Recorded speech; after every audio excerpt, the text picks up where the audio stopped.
I woke up this morning at my usual early hour, around 5 a.m. Made coffee with my new barista machine. And so there I was with my coffee, working on a new podcast episode and reading through the latest health studies that had come across my desk. A pretty typical morning for me. Then it was 7 o'clock, time for exercise. But here's the question. I wasn't really hungry yet. For me, coffee tends to reduce my appetite, at least for a while. So, should I eat breakfast before exercising? Or is coffee enough? And even if I weren't exercising, should I eat breakfast anyways? We've all heard the saying, breakfast is the most important meal of the day. But is it? Where did that idea come from? Was it science or tradition or marketing? Does the evidence actually support it? Gail and I have a line we use all the time. Inquiring minds want to know.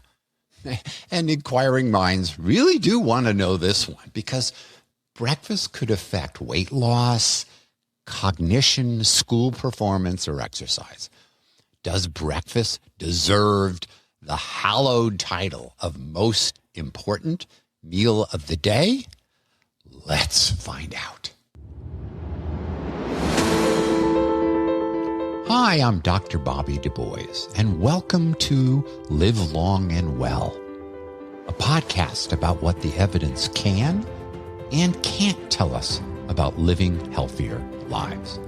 As a physician, scientist, Ironman triathlete, and author of several hundred scientific papers, I read the studies so you don't have to, helping you cut through the hype, focus on what actually works, and make better choices for your health.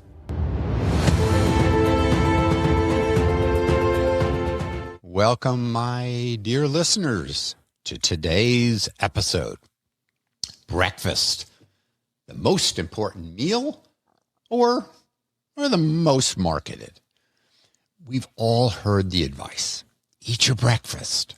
Breakfast starts your metabolism. Breakfast helps you lose weight. Breakfast helps kids learn. Breakfast fuels your day. But is that true?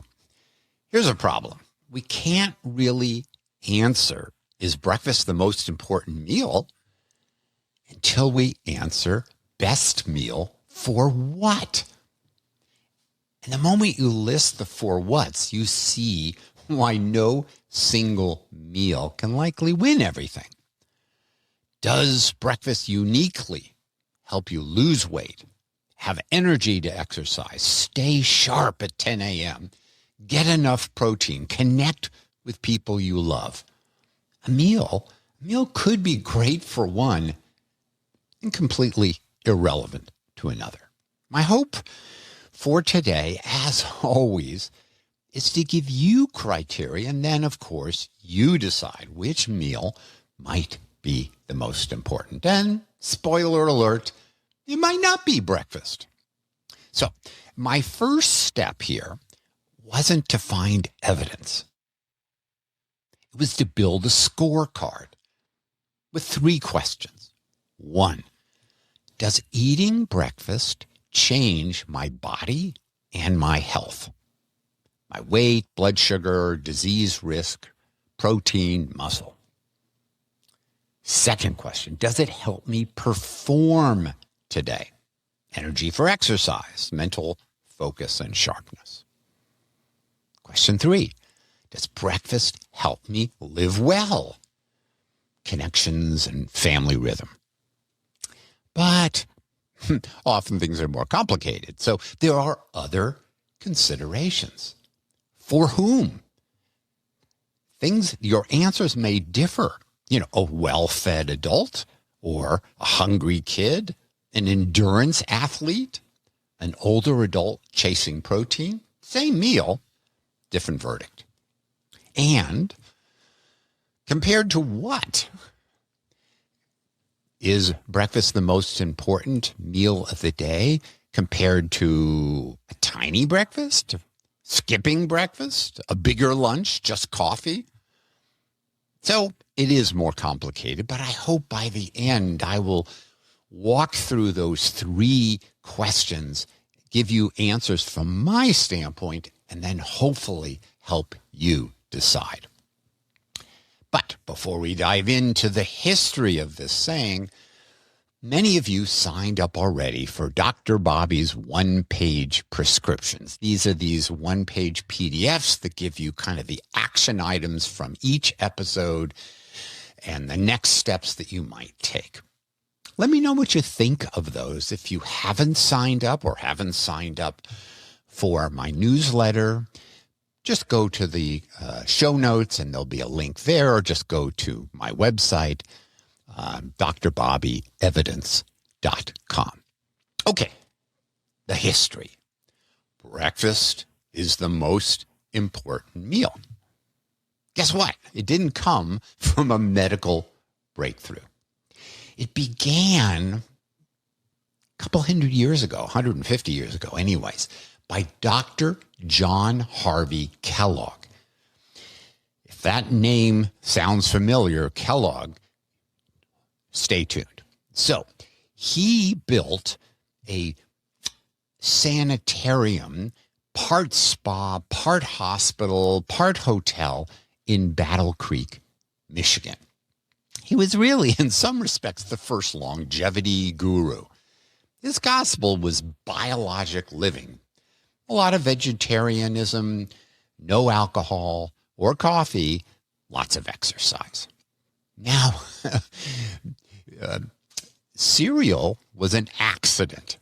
In the 1890s, they had some wheat side dish that was made for the folks at the sanitarium for dinner. And they left this wheat out overnight. And they came back the next day, and it was flaky and crispy. It became, obviously, the first ready-to-eat flaked cereal. And he served it to the folks there. Now, he didn't add sugar. He didn't add salt. It was a little bland, but that was the origin. Now, his brother, John's brother, W.K. Kellogg, said, there's a business here. So he added sugar and salt. Of course, the doctor wasn't happy about all that, and he launched the Kellogg's Company in 1906. An ex-patient at the sanitarium, C.W. Post, copied the same idea into what became grape nuts. Now, the phrase itself came from that sanitarium by dietitian Lena Cooper. Now, she was mentored by Kellogg, and she wrote an article in their magazine, Good Health. And the title was The Meal That Starts the Day. And it goes, yet, in many ways, breakfast is the most important meal of the day because it's the meal that gets the day started. It should not be eaten hurriedly, and all the family, so far as possible, should partake of it together. Now, it's a pretty reasonable health idea, which obviously became a business. Okay, so breakfast, interesting, but it hasn't yet become the most important meal of the day. Then in the 1920s, Edward Bernays, who became the father of public relations. He worked for Beechnut. Now, in the day, bacon was the key product for Beechnut. Now, of course, they're primarily in the baby food business. Turns out that gentleman was Sigmund Freud's nephew. And he used psychology, obviously this stuff from his uncle, to influence minds. And he was basically employed to make bacon a part of the breakfast. So how did he do this? Well, at the time, breakfast was pretty light. Yeah, maybe coffee, a roll. And so what Bernays did is he went to the company doctor. They actually had a company doctor, and said, well, what do you think about having a more full breakfast? And the doctor said, oh, that's a great idea. So Bernays said, okay, I want you to reach out to 5,000 other doctors, see what they think. And it turns out 4,500 of them agreed that a full breakfast, breakfast being the most important meal of the day, was the way to go. And as they say, the rest is history. Now, 70% of bacon is eaten at breakfast, and it's the classic bacon and egg American breakfast. But marketed doesn't mean it's wrong. So let's return to our 3 criteria. Does breakfast influence our body, our mind, and relationships? So let's dig in. Question 1. Does it change my body and health? Well, if we think about that, there's a couple of sub-points I'd want to walk through. First argument,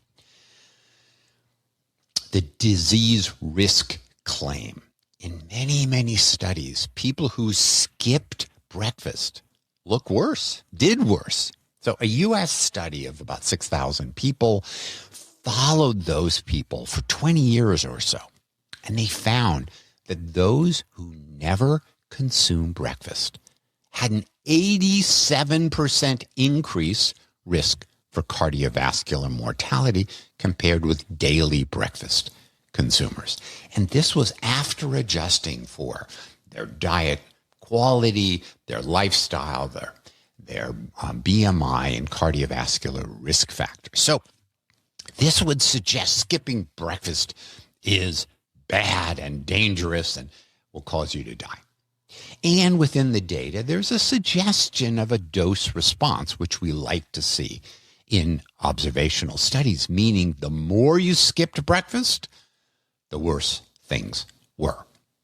But what complicates this study, which is what keeps me enjoying doing what I'm doing, is that this study has a healthy user bias. Breakfast eaters are not identical in other ways to non-breakfast eaters. So when you look at breakfast causing mortality, not having breakfast causes mortality, you got to be careful, because people who eat breakfast tend to sleep better, smoke less, drink less, and keep pretty steady schedules. Contrast, people who skip breakfast often are rushed, stressed. They may do shift work, so breakfast doesn't really fit in, or they're skipping breakfast because they're already overweight and dieting. People who do healthy things often do many healthy things. So skipping breakfast may have other not so healthy behaviors associated with it. And another example is people who skip breakfast may eat way too much late at night at dinner. Unfortunately, there are no randomized control trials looking at mortality in this way. Okay, so a little bit of a murky story there. Second argument, common wisdom. Eat breakfast to lose weight. Now, let's think about this. If breakfast adds calories by its very definition, and you don't cut them later in the day, why would we expect eating breakfast would lead to weight loss? Well, there was an article that summarized the breakfast weight loss randomized trials. The result, again, not surprisingly, adding breakfast didn't help weight loss. Turned out breakfast eaters actually took in, not surprisingly, more total daily calories. And people who skipped breakfast ended up being slightly lighter, less weight. Now, let's think about it from reverse. Ask people to skip breakfast. And in a summary of 7 randomized controlled trials, they showed that skipping breakfast led to about 1 pound of weight loss over about 2 months. And this sort of gave rise to the focus on intermittent fasting or time-restricted eating. And by all means, listen to my episode on weight loss that will give you background on whether that is a good approach or not. Okay, so the third way to think about whether breakfast is right for you from a physical body standpoint is the blood sugar claim, or chrononutrition. Okay, so this is the belief, this is the theory that when you eat matters not just how much you eat. So in the morning, our cortisol levels are measurably higher. Our insulin secretion and sensitivity to the insulin are higher early in the day. And as the theory, hypothesis, mechanism goes, eating at that time of day, because your various hormone levels are ramped up, you can use the food more productively. And it turns out, to make it even more complicated, is that we're not all the same in terms of chrononutrition or chronotype. There are night owls who like to stay up late and sleep later. There are morning larks like me who like to get up early and go to sleep early. So we're all different. Therefore, our biology is going to be different. Our cortisol and insulin secretion is going to be different at different times of day. This whole area of chronotype and whether one is more healthy than another and how you might work with your type is so fun that I'm going to have a completely separate episode on this topic. Okay, so the main point here is that the body handles food differently by time of day. Now, it's possible that eating earlier may be metabolically friendlier than late night eating. All right, what about the evidence? There was a 2018 study of men with pre-diabetes. And in the study, they ate all their food before 3 p.m. What did they find? Early eating improved insulin sensitivity and blood pressure, even when they didn't really lose weight. So timing itself seemed to matter. And those studies showed that front-loading calories led to 3 pounds more weight loss. But here's the problem. The evidence certainty on those studies was low. So that's a problem. You may have studies, they may even be randomized controlled trials, but every study may have high quality, low quality, this problem, that problem. So there was a lot of uncertainty. In a really well-designed study that was admittedly small, only 30 people who were obese, they randomized them to front-loading calories, meaning breakfast, or back-loading calories, meaning eating more later in the day. And the differences were profound. Some people had 40%, 45% of their daily calories in the morning for breakfast versus a group that only had 20%. So a big difference between whether you're going to eat a lot for breakfast, very little for breakfast, and see what happens. Well, what did they find out? Well, there was no difference in energy use. But the people who had larger calories for breakfast did seem to have a lower appetite. So theoretically, your body at 8 a.m. isn't metabolically identical to your body at 10 p.m. But the studies, as they often do, leave me uncertain. Now, maybe the real metabolic problem isn't skipping breakfast. It isn't skipping breakfast per se. It's saving up those calories for late at night. So it may not be just when you have those calories as breakfast, but if you're eating too late at night, a separate body of evidence says that's not so good. Okay, the fourth piece of does it affect your body is the protein claim. Now, breakfast is a place to spread the load of protein that you need. Let's say you need 90 grams of protein a day.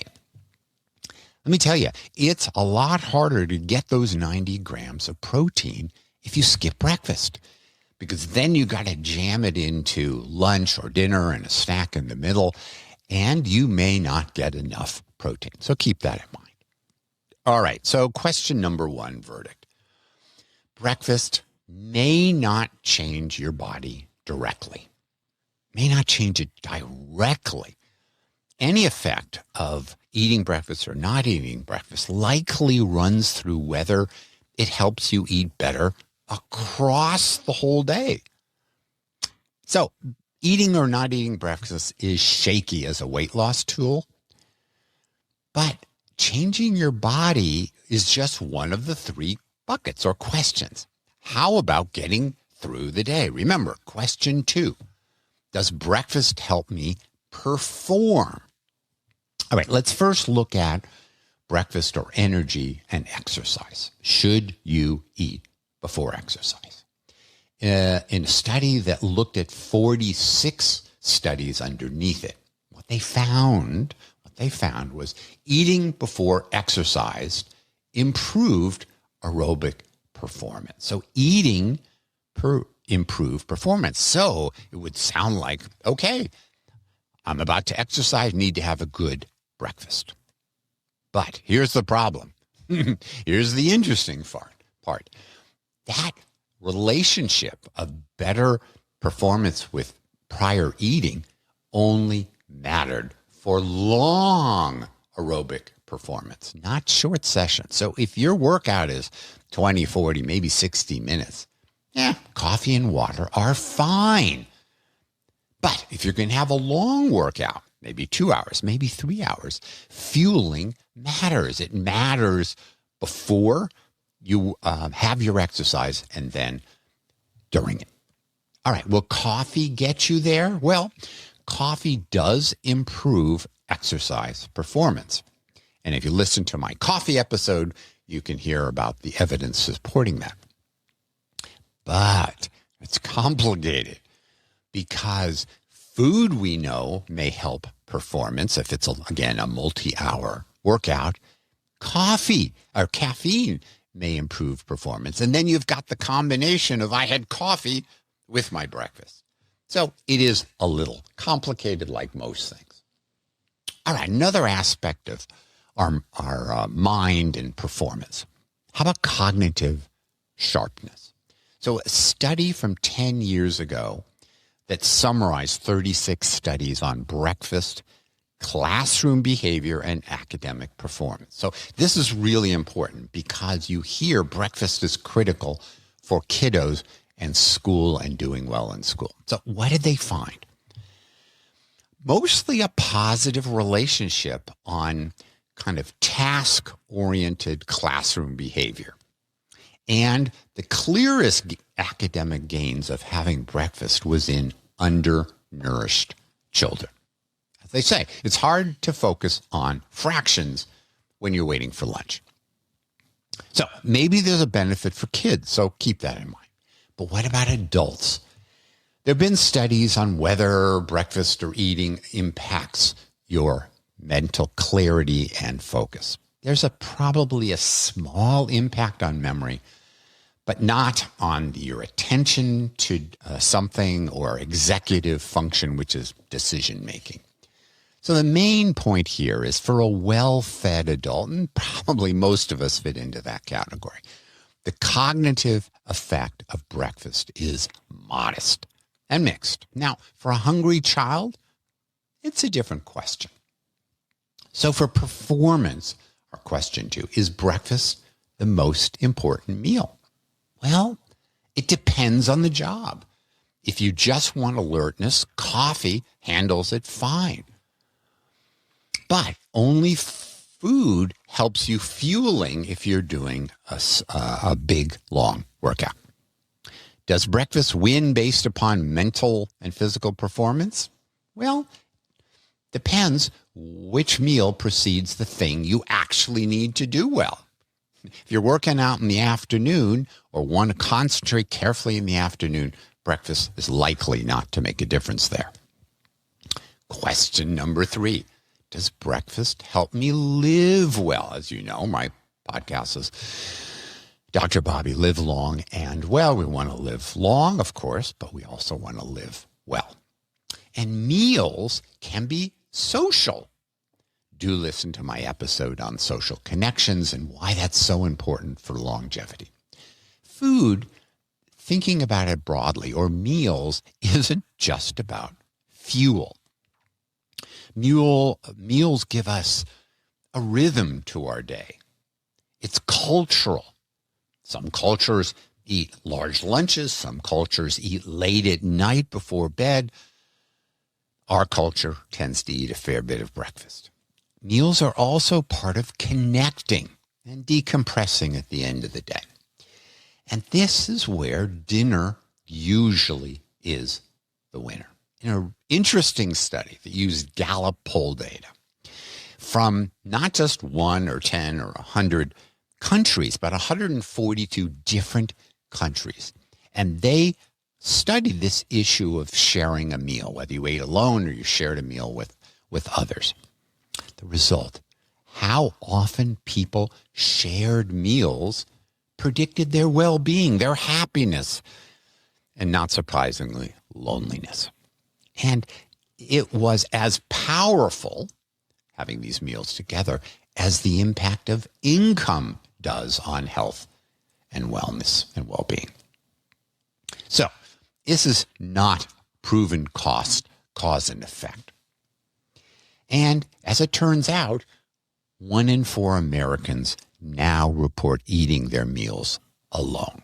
So here, I'm not really giving you data about breakfast per se, but the importance of eating with others as a part of your consideration. So if you're having a meal and it's dinner with your family or friends, it generally will focus on how was your day, reflecting backwards. But if you're sharing a meal at breakfast, you're likely to focus on what's ahead and are you ready for the day. Okay, so now let's tally the scoreboard. Yes, indeed, let's do that. The battle of the meals. So I set out 3 scorecard criteria. The impact of breakfast on your body, on your mind or performance, and on social connections. 3 meals and potentially 3 different winners, breakfast, lunch, or dinner. Okay, let me make this tangible. Breakfast wins as the most important meal of the day if your goal is making sure you get early protein in the day. You want to have a circadian-friendly timing for your food. Or if you're fueling a hard morning workout, or kids and learning readiness, or a family launch pad in the day. Breakfast wins for you. Let me point out, I said for you because those might be your goals. Dinner wins if your goal is connection and a satisfying end-of-day ritual. There is no single most important meal for everyone. The best meal of the day is the one that helps you have the day that you want and reach that happiness, wellness goals you have in mind. It's important for me to point out, be more cautious about skipping breakfast if you are, again, a child, even an adolescent, if you're pregnant or diabetic. And of course, talk to your doctor. Okay, so we've been together here for a half hour or so. My answer. So after all of this, here's where I personally land. And notice, I'm not handing you a rule. I'm handing you my scorecard. You can apply it to your life. And your answers inevitably will be different, and it should. So for me, and just for me, breakfast is not the most important meal of the day. Now, that's not the same as I always skip breakfast. My real answer is, depends upon what the day is asking of me. If I have a significant workout ahead, a long ride, long run, a couple hours or so, I will eat breakfast. And that's to perform today. And that's important. So, as I said, if it's a long workout, I definitely want to fuel. And for that, coffee is not enough. Now, in about 30 minutes, I have my trainer, Nina, coming for my strength training workout. And it turns out I haven't had my breakfast yet.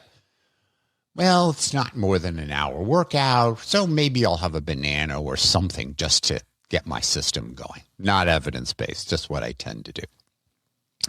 But if I'm just working, reading studies, writing, building an episode of my podcast like this one, my coffee is enough. The only problem I need to solve is alertness, and coffee solves it for me. Food, if I were to have breakfast as well, would just be calories I don't necessarily need.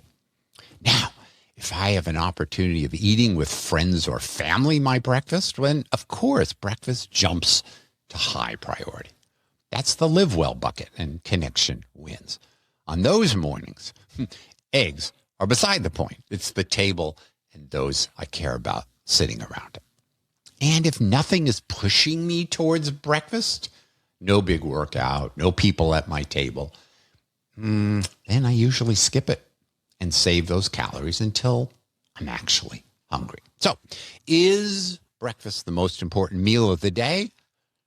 Not for everyone. Not most days for me. So ask these questions. Does breakfast change your body, help you perform, or help you live well? If it solves a problem that matters to you, eat breakfast. If skipping breakfast leaves you feeling fine, skipping may be reasonable. And if your breakfast is really just coffee, it might be fine. Enjoy it, but know that it's not protein or fuel. Now, maybe breakfast isn't the most important meal of the day. Maybe it's mostly the marketing over the last couple hundred years. The most important meal is the one that helps you live the day you're actually trying to live. As always, this isn't about the perfect rule. It's about the pattern that helps you live long and well. What do you think? For you, is breakfast the most important meal of the day? Let me know. Thanks so much for listening to Live Long and Well with Dr. Bobby. If you like this episode, please provide a review on Apple or Spotify or wherever you listen. If you want to continue this journey or want to receive my newsletter on practical and scientific ways to improve your health and longevity, please visit me at drbobbylivelongandwell.com. That's doctor as in DR, Bobby, livelongandwell.com.